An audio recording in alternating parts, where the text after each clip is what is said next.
Hello दोस्तों, नमस्कार, जय हिंद। आप लोग का इस वीडियो में स्वागत है। चलिए आइए, जो हम लोग ये सीरीज चल रहा है ना, Bihar SSC CGL previous year question, most important question, जो इसमें पिछले वीडियो में और क्वेश्चन करवा चुके हैं। नहीं देखे होंगे तो आप लोग देख लीजिएगा, जरूर देख लीजिएगा, क्योंकि सारा प्रीवियस ईयर ही पूछा हुआ क्वेश्चन है। चलिए तो आइए इस क्वेश्चन को सॉल्व करते हैं।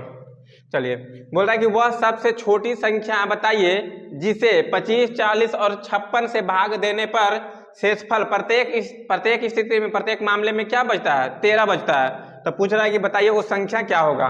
तो देखिए, ऐसा क्वेश्चन को सिंपल से सॉल्व करना है ना।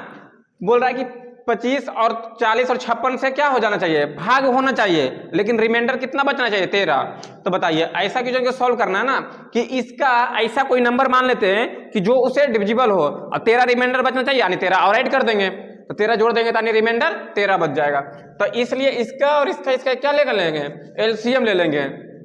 तो चलिए आइए सॉल्व करते हैं। तो बताइए, अब इसका एलसीएम भी लेते हैं तो थोड़ा आसानी से लेते हैं। अब एक तो तरीका होता है कि ऐसे करके निकालना है, फिर इसे ऐसे नहीं करते हैं। चलिए देखिए, तो 25 को फैक्टर पहले करते हैं, तो 5 इंटू तो 5 लिख सकते हैं। बताइए, तो 40 को क्या लिख सकते हैं? तो 5 इंटू में 8।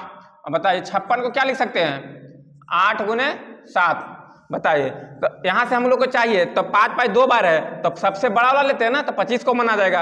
यहाँ तो ऑलरेडी 5 कॉमन आ ही गया है इसमें। बताइए 8, तो 8 लेंगे। बताइए 8 तो ऑलरेडी आ ही गया इस फैक्टर में, तो 7 तो लेंगे 7। बताइए 25 8 200, और 200 में 7 को मल्टीप्लाई करेंगे, यानी कितना? 200 यहाँ आ गया गुना 700, तो 7 दूनी 1400, यानी 1400 हम लोग का एलसीएम आ गया, यानी एलसीएम।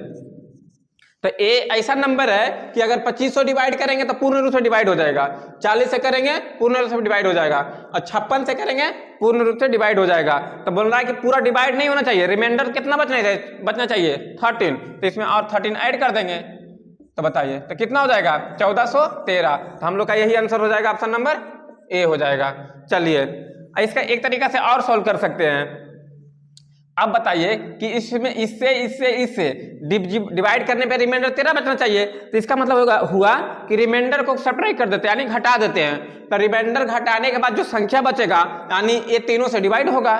तो बताइए, तो पहले नंबर ऑप्शन से चलते हैं। अगर 13 घटाएंगे तो कितना बचेगा? 1400। तो बताइए 1400 डिवाइड है 25 से? बिल्कुल डिवाइड है। 40 से? 0 डिवाइड है। 4 3 12, 4 20, सही है। 56 से? हाँ, तो यही तो डिवाइड है। अगर मान लीजिए इसमें करते हैं, तो बताइए, तो ये जो 1400 है, इसमें से अगर मान लीजिए कि 13 घटा देते हैं, तो 13 घटा देंगे तो कितना बचेगा? 7 बचेगा। 9 में से जाएगा तो कितना? 8, और यहाँ से 13। तो बताइए 1387 क्या कभी इससे डिवाइड होगा? क्योंकि इसमें 5 है, तो 5 से डिवाइड अगर करना है तो 5 से वही नंबर डिवाइड होता है जिसके यूनिट डिजिट 5 हो या तो 0 हो, तो ये तो कभी डिवाइड होगा ही नहीं होगा। इसी तरह से अगर मान लीजिए ऑप्शन नंबर, ये तो होगा नहीं, ऑप्शन नंबर इसमें चल जाते हैं, तो कितना हो जाएगा? इसमें से भी घटाएंगे 13, तो कितना बच जाएगा? तो 13 घटाएंगे तो यहाँ से 6 और 2 और 14। तो बताइए, ये भी तो डिवाइड नहीं होगा ना, क्योंकि अगर मान लीजिए इसी से करते हैं ना, क्या कि 8 5 40, 8 5 40, यानी 8 से डिवाइड होना चाहिए, क्योंकि इसी नंबर को तो इसमें एलसीएम में आया है, यानी इसे डिवाइड होना चाहिए। तो 8 से डिवाइड होगा, तो 8 से भी नहीं होगा। 8 है कम 8, 8 4, 8 ये भी डिवाइड नहीं होगा। अब बताइए, अब इसका भी तो यूनिट 6 आ रहा है, यूनिट कभी 5 से डिवाइड ही नहीं होगा। इसमें फिर देखिए, इसमें भी घटाएंगे तो कितना आ जाएगा? तो यहाँ से 13 घटाएंगे तो 3 आएगा, यूनिट होगा ही नहीं, तो ए भी नहीं होगा। तो इसलिए ऑप्शन हम लोग का क्या हो जाएगा? ए हो जाएगा। चलिए नेक्स्ट क्वेश्चन सॉल्व करते हैं। बोला कि दो संख्याओं का अंतर, यानी दो संख्या है उसका अंतर कितना दिया हुआ है? 840। यदि एक संख्या का 5% और दूसरी संख्या का कितना? 15%, तो दोनों संख्याएं ज्ञात करें। अच्छा देखिए, तो मान लेते हैं कि पहला संख्या x और दूसरा संख्या y, तो यानी पहला संख्या का कितना? 5%, और दूसरा संख्या कितना? यानी y का 15% के बराबर है। बताइए, परसेंट से परसेंट खत्म, 5 से 3 बार में, यानी x और y का रेशियो कितना आ जाएगा? तो x का नीचे चला जाएगा 1, यहाँ से आ जाएगा 3, यही हो जाएगा। अब बताइए, इसका डिफरेंस पूछ रहा है, तो डिफरेंस मतलब कितना? बड़ा माइनस छोटा, तो यानी इसका डिफरेंस 2। यही 2 यूनिट का वैल्यू दिया हुआ है कितना? 840। बताइए 1 बराबर कितना? 2 से 4, 2 और 20, यानी 420। अब हमको निकालना है इसका, तो इसको मल्टीप्लाई कर देंगे कितना से? 420 से, तो 420 ही आंसर आ जाएगा। अब इसको मल्टीप्लाई कर देना है कितना से? गुना 420 से, तो इसका आ जाएगा कितना? 0 और 3 दूनी 6 और 4 3 12, यानी 1260। तो पहला संख्या आ जाएगा, एक संख्या 1260 और दूसरा संख्या 420। ऑप्शन नंबर कहाँ हम लोग का? बी हो जाएगा। चलिए नेक्स्ट क्वेश्चन पे दोस्तों, नेक्स्ट क्वेश्चन सॉल्व करते हैं हम लोग। देखिए यहाँ पे बोल रहा है कि 4 के पावर 3/5 रेशियो 2 के पावर 5 का अनुपात समान है, यानी इसमें से किसके बराबर है ये पूछ रहा है। तो चलिए देखिए, अच्छा ये बताइए 3.5, तो 3.5 का मतलब क्या हुआ? 3 पॉइंट का मतलब यही ना हुआ, तो 3 दूनी 6 1 7, इसका मतलब क्या हुआ कि 7/2, 7/2 मतलब 3.5, वही ना हुआ।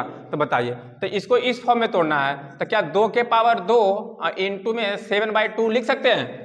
तो बिल्कुल लिख सकते हैं। यहाँ पे रेशियो बताइए, यहाँ पे 2 के पावर 5 ऑलरेडी है। अब बताइए ई वाले जो इसमें मल्टीप्लाई हो जाता है ना, जब पावर हटेगा तो यहाँ से मल्टीप्लाई हो जाता है, तो खत्म हो जाएगा। तो बताइए 2 के पावर कितना 7, रेशियो 2 के पावर 5, 2 के पावर 5। अब बताइए इसका मतलब क्या हुआ कि 2 यहाँ पर 2 कितना बार 7 बार, और 5 कितना बार 2 5 बार। तो इसका मतलब क्या हुआ कि 5 से तो 2 बार में कटेगा ना। तो बताइए यहाँ पे बचेगा कितना 2 के पावर 2, 2 के पावर 2 मतलब कितना 2 के पावर 2, रेशियो में यहाँ पे 2 के पावर 1। बताइए इसका मतलब हो गया कितना 4:1। तो ऑप्शन नंबर बी आ जाइए।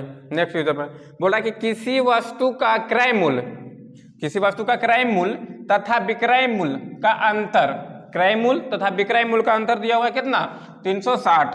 तो बोला यदि लाभ 25% है, लाभ उसका 25% है, तब विक्रय मूल्य क्या होगा ये बताना है। ये भी बिहार सीजीएल का पूछा हुआ है 2022 का। देखिए तो इसका 25% का लाभ हुआ है, तो लाभ सीपी पे होता है, यानी किसी वस्तु को सीपी पे खरीदा, यानी जो खरीदता है उसे बोलते हैं क्रय मूल्य यानी सीपी।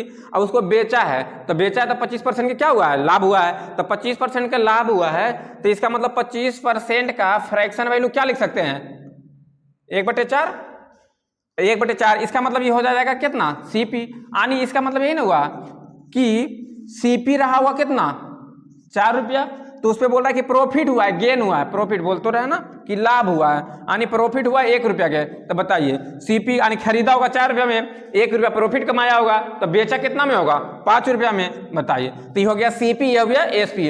अब बोल रहा है कि सीपी तथा एसपी यानी क्रय मूल्य तथा विक्रय मूल्य का अंतर, यानी इसका अंतर, अंतर मतलब बड़ा माइनस छोटा। तो बताइए 1 यूनिट, अब 1 यूनिट का वैल्यू दिया हुआ है कितना 360। तो हम लोग को पूछा कि इसका विक्रय मूल्य यानी इसका पूछा है, तो मल्टीप्लाई कर देंगे कितना 36 360 से। अब बताइए इसको मल्टीप्लाई कर लेंगे तो कितना आ जाएगा 0, 6 बजे तो 0, 5 दे 15 3 18, यानी ऑप्शन नंबर कौन सा हो जाएगा डी हो जाएगा। चलिए नेक्स्ट क्वेश्चन पे चलते हैं। चलिए दोस्तों नेक्स्ट क्वेश्चन सॉल्व करते हैं हम लोग। आइए बोलता है कि एक आदमी ने 10% साधारण ब्याज की दर से 300 रुपया उधार लिया, उसने उधार लिया 300 रुपया। फिर बोल रहा है उसने 1 साल के अंत में 60 रुपया का भुगतान किया, तो दूसरे वर्ष के अंत में अपना बकाया चुकाने के लिए वो कितना भुगतान करेगा। अब देखिए इस क्वेश्चन का मतलब हुआ ना कि एक आदमी है उसने 300 रुपया उधार लिया। अब बोला कि 300 उधार लिया, तो जो ने उधार दिया जिसने वो ने बोला कि भाई हम उधार तो दे रहे हैं लेकिन हम 10% क्या लेंगे साधारण ब्याज लेंगे। तो बताइए तो 10% साधारण ब्याज लेंगे, तो बताइए 1 साल में जब पैसा चुकाएगा वापस, तो इसका 300 पे साधारण ब्याज 10 रुपया लगेगा, उतना लास्ट में हो जाएगा, यानी उतना पैसा देना पड़ेगा। लेकिन उसने पूरा पैसा जमा नहीं किया, सिर्फ कितना किया 60 रुपया दिया। अब 60 रुपया दिया तो जो पैसा बचेगा उस पर फिर क्या लगेगा साधारण ब्याज लगेगा।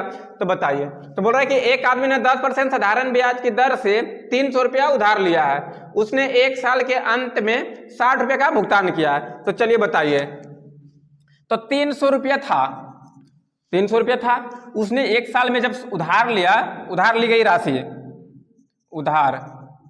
उधार लिया कितना 300 रुपया। अब उसने 10% क्या करेगा इस पे ब्याज लेगा। तो बताइए 300 का 10% निकालेंगे तो कितना, तो 300 का 10% ऐसे निकालेंगे तो 0 0 0 यानी 30, तो प्लस इस पे 30 हो जाएगा तो कितना, तो अब उसका लास्ट में कितना हो गया 330 रुपया हो गया। अब जब उसने 330 रुपया हो गया 1 साल के बाद, उसने गया उसके पास और 60 रुपया क्या किया उस पर दे दिया, जमा कर दिया। तो बताइए 0 यहाँ से 13 जाएगा तो 6 कितना बचेगा 4 3 7, और यहाँ से हो जाएगा कितना 2, यानी 270 रुपया उसके पास अब बचा। 60 रुपया दिया 270 रुपया। अब बोल रहा है ना कि दूसरे वर्ष के अंत में गया, यानी पहले वर्ष का अंत में गया, उसका 10% ब्याज लगा, हो गया 330 रुपया, गया उसको 60 रुपया दिया, उसके बाद बच गया कितना 260। अब जो ब्याज लगेगा कितना पे लगेगा, 270 पे लगेगा। अब 270 पे तो दूसरे वर्ष के अंत में पैसा कितना दे, अंत में तो बताइए, तो अंत में देगा यानी पूरे साल तो पैसा 10 ब्याज तो लगेगा ही ना। तो बताइए इस पे कितना 10% का ब्याज लगेगा, तो बताइए तो 10% का इसका ब्याज लगेगा 10%, तो 10% निकालेंगे तो 27 हो जाएगा, यानी इसमें जोड़ेंगे 27 तो कितना हो जाएगा 7 2 9 297। ऑप्शन नंबर हम लोग का ये हो जाएगा। चलिए देखिए इसका आप पूछ रहा है ना एलसीएम निकालना, तो ऊपर वालों के एलसीएम निकाल लेंगे, इसका